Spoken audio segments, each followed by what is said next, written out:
하나님께서 우리에게 주시는 말씀은 신약성경 골로새서 1장 24절에서 29절의 말씀입니다.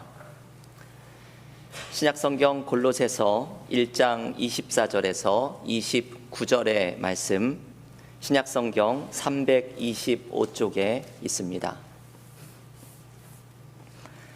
골로새서 1장 24절에서 29절의 말씀을 봉독하겠습니다. 나는 이제 너희를 위하여 받는 괴로움을 기뻐하고 그리스도의 남은 고난을 그의 몸된 교회를 위하여 내 육체에 채우노라. 내가 교회의 일꾼 된 것은 하나님이 너희를 위하여 내게 주신 직분을 따라 하나님의 말씀을 이루려 함이니라. 이 비밀은 만세와 만대로부터 감추어졌던 것인데 이제는 그의 성도들에게 나타났고 하나님이 그들로 하여금 이 비밀의 영광이 이방인 가운데 얼마나 풍성한지를 알게 하려 하심이라. 이 비밀은 너희 안에 계신 그리스도시니 곧 영광의 소망이니라.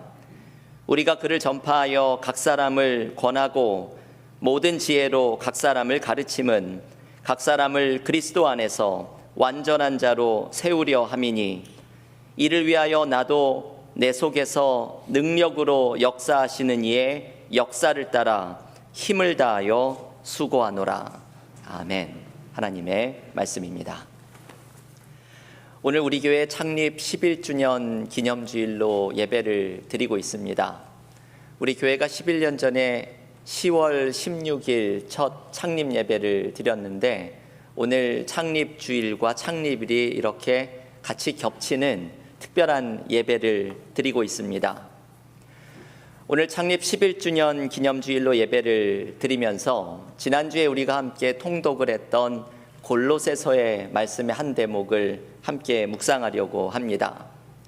저는 지난주에 골로새서의 말씀을 읽으면서 이 교회에 대해서 알려주는 성경의 책이지요. 특별히 은혜를 많이 받고 오늘 우리가 함께 봉독을 했던 골로새서 1장 24절부터 29절의 말씀에서 많은 위로와 도전을 받았습니다. 오늘 우리가 함께 봉독을 했던 골로새서 1장의 마지막 말씀은 바울의 목회관을 보여주는 대목입니다. 어떻게 목회를 해야 하는지 바울의 마음을 알게 해주면서 동시에 교회가 가져야 할 목표, 성도들이 신앙생활을 하면서 가져야 할 목표를 소개해 주는 말씀입니다.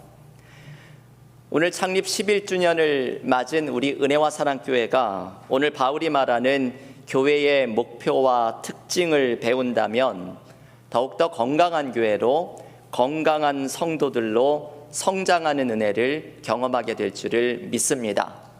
오늘 본문에서 바울은 교회의 목표를 세 가지를 우리에게 소개해 줍니다. 첫 번째, 바울은 자신의 사역을 위해서 고난을 받는 것을 기꺼이 감수하겠다고 말을 합니다. 골로새서 1장 24절의 말씀입니다. 나는 이제 너희를 위하여 받는 괴로움을 기뻐하고 그리스도의 남은 고난을 그의 몸된 교회를 위하여 내 육체에 채우노라. 골로새 교회에 보내는 편지를 쓰고 있는 바울은 무언가 삶의 고난이 있었던 것으로 보입니다. 그런데 이 고난은 바울 자신과 관계된 일이 아니라 골로새 교회와 관계가 있었던 고난이었습니다. 바울은 무언가 골로새 교회를 위해서 감수해야 했던 어려움이 있었던 것이죠. 그런데 바울은 이 고난을 기꺼이 감당하려고 합니다. 지금 읽은 24절에서 이렇게 말하죠. 너희를 위하여 받는 괴로움을 기뻐한다 말합니다. 이 골로새 교회 때문에 받는 고난을 기쁜 마음으로 감당하겠다는 것입니다. 바울이 이렇게 할 수 있었던 이유는 예수님이 고난을 받으신 것을 본받고자 하는 마음 때문이었습니다. 24절 하반절의 말씀입니다. 그리스도의 남은 고난을 그의 몸된 교회를 위하여 내 육체에 채우노라. 예수님께서는 십자가의 고난으로 우리를 살리셨습니다. 바울은 주님께서 우리를 위해 고난을 받으신 것처럼 나도 주님을 본받아서 이 고난을 기꺼이 감당하겠다고 말을 하는 것입니다. 여러분, 바울의 이 말이 우리에게는 참 도전이 되는 말씀입니다. 바울의 고난은 자신과 관계된 것이 아니죠. 골로새 교회와 관계된 어떤 어려움입니다. 어쩌면 그것을 피하면 그만입니다. 내 안에 일어나는 어떤 고난이 아니기 때문입니다. 교회를 위한 수고를 멈추면 없어지는 일입니다. 요즘처럼 교회가 많은 시대 속에서는 다른 교회로 떠나면 그만입니다. 그런데 바울은 골로새 교회 때문에 받는 고난을 기뻐하고 이 고난을, 주님의 고난을 본받는 마음으로 감당하겠다고 말을 합니다. 바울은 왜 이런 생각을 했을까요? 남을 위해 고난을 왜 기꺼이 감수하겠다고 말하고 있는 것일까요? 왜냐하면 우리가 주님으로부터 이런 은혜를 경험하였기 때문입니다. 예수님이 십자가에서 나의 죄를 대신 지고 고난을 받아서 우리가 살아나는 은혜를 경험하였기 때문입니다. 바울은 이런 복음의 은혜를 경험한 우리들은 복음의 정신을 우리도 삶에서 실천하며 살아가야 한다고 말합니다. 그리고 이러한 복음의 정신을 실천하는 첫 자리는 교회에서부터 시작되어야 한다고 생각합니다. 여러분, 생각을 해보십시오.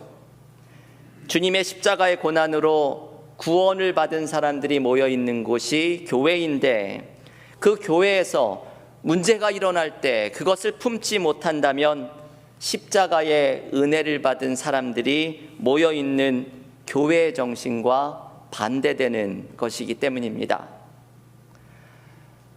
여러분, 오늘 바울이 말하는 것처럼 신앙생활을 할 수 있다면 교회에는 아무런 문제가 없을 것입니다. 교회에서 일어나는 어려움을 기쁨으로 감당하고 주님의 고난을 본받는 기회로 삼는다고 생각한다면 도대체 어떤 문제가 해결이 안 될 수가 있겠습니까? 그런데 막상 교회는 참 부족한 사람들이 모여 있는지라 문제와 다툼이 일어나기도 합니다. 제가 어떤 책에서 한 목사님의 이야기를 읽었습니다.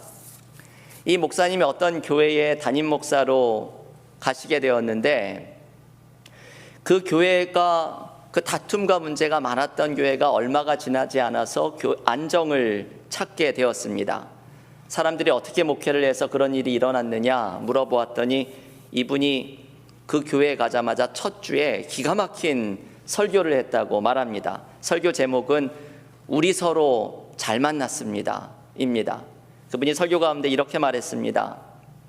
교회에 부임해서 보니 양들은 보이지 않고 늑대와 이리들만 보입니다. 사실 요즘 교회 안에 양 같은 교인이 어디 있겠습니까? 늑대와 이리떼에 잡아먹혀서 하나도 없다고 합니다. 그런데 솔직히 고백하면 저도 선한 목자가 아닙니다. 저도 사꾼입니다. 요즘 세상에 목사치고 사꾼 아닌 사람이 또 어디 있겠습니까? 그러니 우리 서로 잘 만났습니다. 늑대와 사꾼이 서로 만났으니 이제부터 제가 혹시 뭐 잘못하면 사꾼이니까 그렇지 생각해 주시고, 뭐라도 잘하는 게 있으면 와, 사꾼치고는 잘하네 라고 생각을 해 주십시오. 저도 여러분이 뭐 잘못하면 늑대니까 저렇지 생각하고, 무언가 잘하면 늑대가 저 정도면 괜찮네 생각하겠습니다. 그러면 우리는 참 잘 만난 것입니다. 이 목사님이 이런 설교를 첫 주일에 했다는 것이죠. 저 같으면 이런 설교를 감히 못했을 텐데 이분이 이런 설교를 하였습니다. 그리고 교인들이 공감을 하였고, 그리고 서로 달라지기 시작을 했고, 불만이 있으면 사꾼 목사가 저 정도면 괜찮지 너그럽게 받아주었고, 교인들끼리도 서로 품어주면서 교회가 점점 안정이 되어 가기 시작하였다고 합니다. 여러분, 이 이야기가 오늘 바울이 전해주는 메시지를 담고 있습니다. 서로를 품어주고, 어려움은 주님도 십자가의 고난을 겪으셨는데 이 정도쯤이야 생각하는 마음으로 감당하면 교회에는 기쁨과 은혜가 흐르기 시작합니다. 우리 은혜와 사랑 교회가 주님의 고난을 본받는 마음으로 항상 서로를 품고 사랑하는 기쁨이 넘치기를 기원합니다. 두 번째, 바울은 목회의 목표를 예수님을 전하는 것이라고 강조합니다. 오늘 본문 골로새서 1장 27절에서 이렇게 말하죠. 하나님이 그들로 하여금 이 비밀의 영광이 이방인 가운데 얼마나 풍성한지를 알게 하려 하심이라. 이 비밀은 너희 안에 계신 그리스도시니 곧 영광의 소망이니라. 여러분, 여기에 비밀이라는 말이 나오죠. 그동안 감추어져 있던 하나님의 비밀이 드러났고 이 비밀을 전하는 것이 목회의 목표라고 바울은 말합니다. 그런데 이 비밀은 다름 아닌 그리스도, 곧 예수님입니다. 바울은 예수님이라는 하나님의 비밀을 알려주는 것이 목회의 목표이고 우리의 신앙생활에서 가장 중요한 것은 바로 예수라는 비밀을 아는 것이라고 말을 합니다. 그런데 바울은 예수를 아는 것으로만 그치지 않습니다. 모든 신앙인들이 예수님을 통해 완전한 사람으로 성장하기를 강조합니다. 골로새서 1장 28절 말씀인데요. 여러분, 이 말씀이 골로새서에서도 아주 중요한 말씀이지요. 골로새서 1장 28절을 제가 한번 봉독하겠습니다. 우리가 그 예수를 전파하여 각 사람을 권하고 모든 지혜로 각 사람을 가르침은 각 사람을 그리스도 안에서 완전한 자로 세우려 함이니. 아멘. 여러분, 여기에 중요한 표현이 나오죠. 예수를 전하는 이유는 각 사람을 예수님 안에서 완전한 자로 세우기 위함이라고 말을 합니다.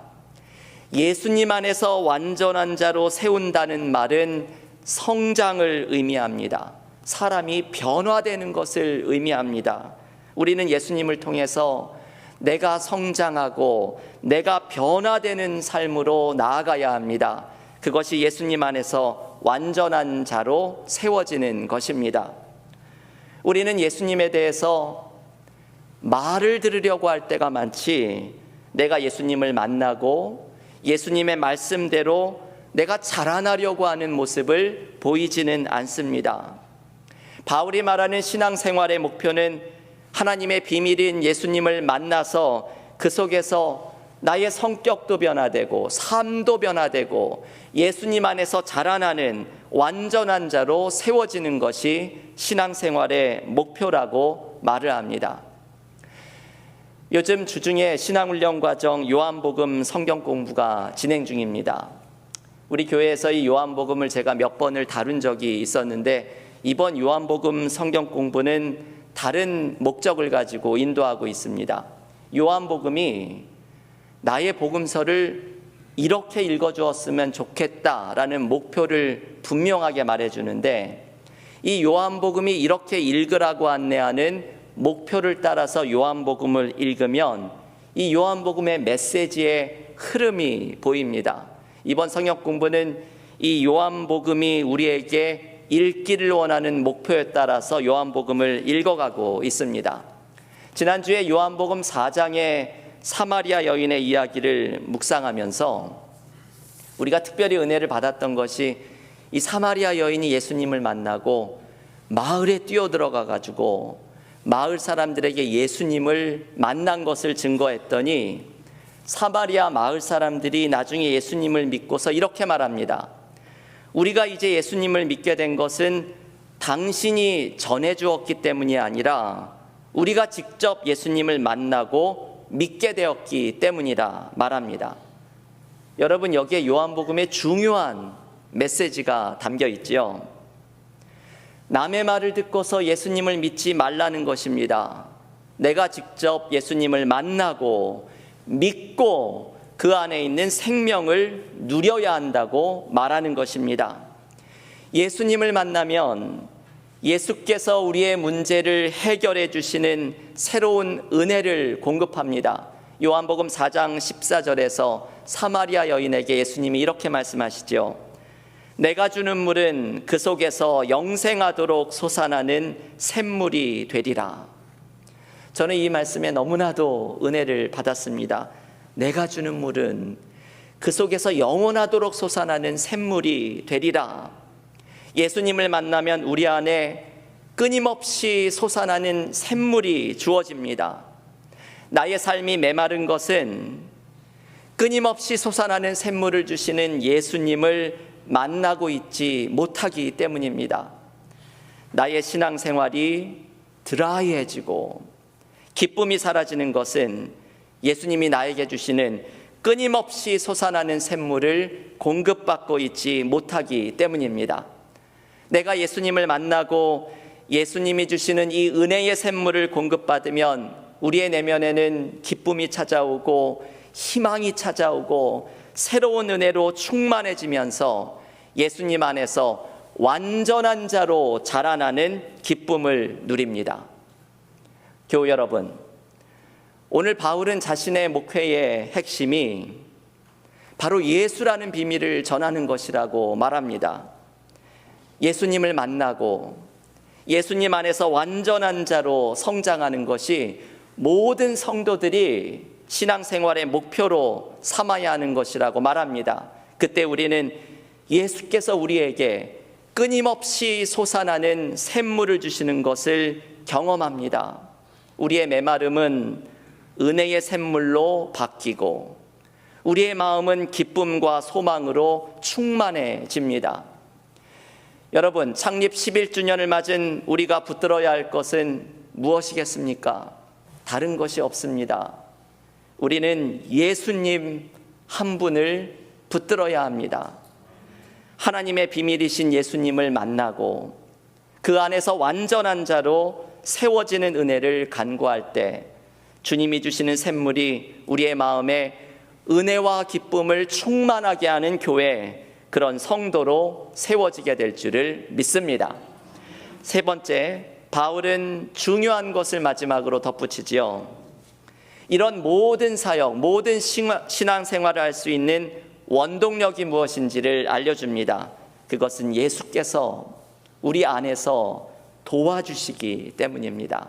오늘 본문 골로새서 1장 29절을 여러분 함께 읽어볼 텐데요. 주보 앞에도 있는 요절의 말씀, 골로새서 1장 29절 한 목소리로 함께 읽겠습니다. 이를 위하여 나도 내 속에서 능력으로 역사하시는 이의 역사를 따라 힘을 다하여 수고하노라.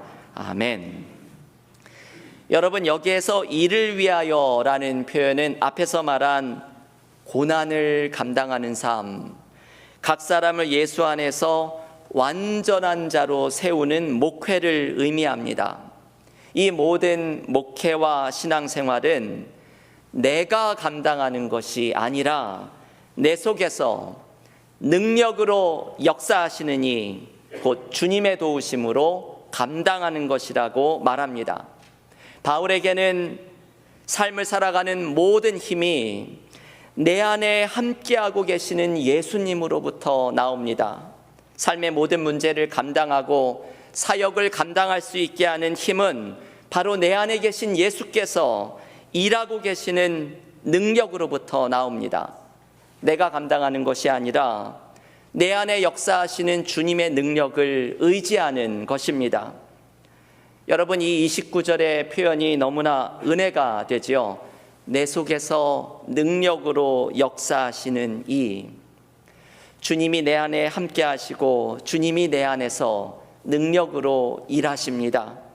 우리는 주님의 능력을 의지하면서 살아가야 합니다.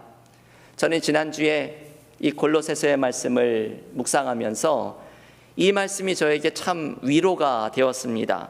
내 속에서 능력으로 역사하시는 이, 때로는 우리가 삶을 감당하면서 참 힘들 때가 있습니다. 마음이 낙담할 때도 있고 삶의 문제가 거대하게 느껴져서 주눅이 들기도 합니다. 신앙생활을 하면서도 나의 부족한 모습이 눈에 들어올 때가 많습니다. 주님을 따르고 나도 좀 이제 변화되어서 예수 안에 완전한 자로 성장하고 싶은데 나의 모습은 참 부족한 것, 투성이인 것을 발견합니다. 바울도 아마 이랬을 것입니다. 예수라는 비밀을 전하는 일에 헌신했건만 선교의 사역을 감당하는 자신은 보잘것없다고 느꼈던 적이 한두 번이 아닐 것입니다. 그런데 바울은 용기와 힘을 냅니다. 그 힘은 자신으로부터 나오는 것이 아닙니다. 내 안에서 능력으로 역사하시는 분을 의지하는 것입니다. 여러분, 주님께서 우리와 함께 하십니다. 내 안에는 능력으로 일하시는 주님이 함께하고 계십니다. 마음이 낙심될 때에 이 말씀으로 용기와 희망을 얻으십시오. 선한 일을 하다가도 용기를 잃을 때가 있지만 주님의 일은 내가 감당하는 것이 아니라 내 안에서 능력으로 일하시는 예수님의 도우심을 힘입어서 감당하는 것입니다. 주님께서 우리와 함께 하시면서 선한 일을 감당할 수 있는 능력과 지혜를 공급해 주실 것입니다.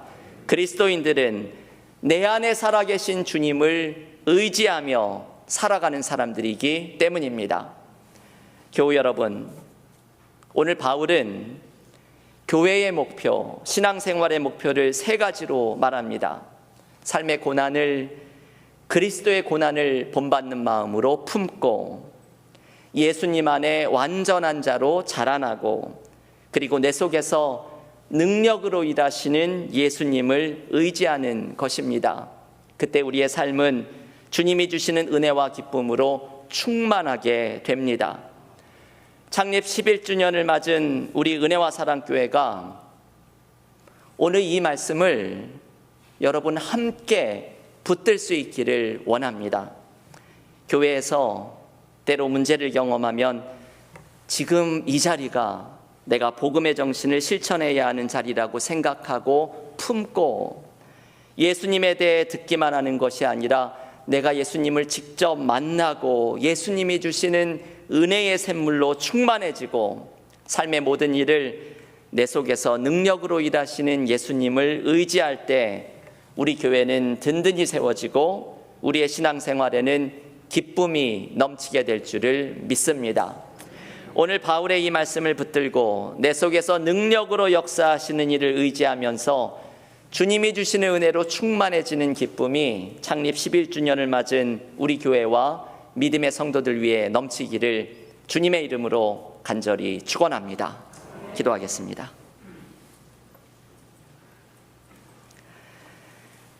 하나님, 감사합니다. 오늘도 바울을 통해 주신 말씀을 통해서 우리의 교회가 더욱더 어떻게 건강하게 세워지고 우리의 신앙생활이 올바르게 세워질 수 있을지 묵상하게 하시니 감사드립니다. 내 안에서 능력으로 역사하시는 주님의 도우심을 의지하면서 내가 예수님을 만나고 변화되고 주님 안에 완전한 자로 자라나게 하여 주시며, 삶의 고난은 주님의 고난을 본받는 마음으로 품게 하여 주셔서 내 안에서 예수께서 역사하여 주시는 은혜와 능력을 체험하는 믿음의 공동체, 신앙의 성도들이 되게 하여 주시옵소서. 예수님의 이름으로 기도하옵나이다. 아멘.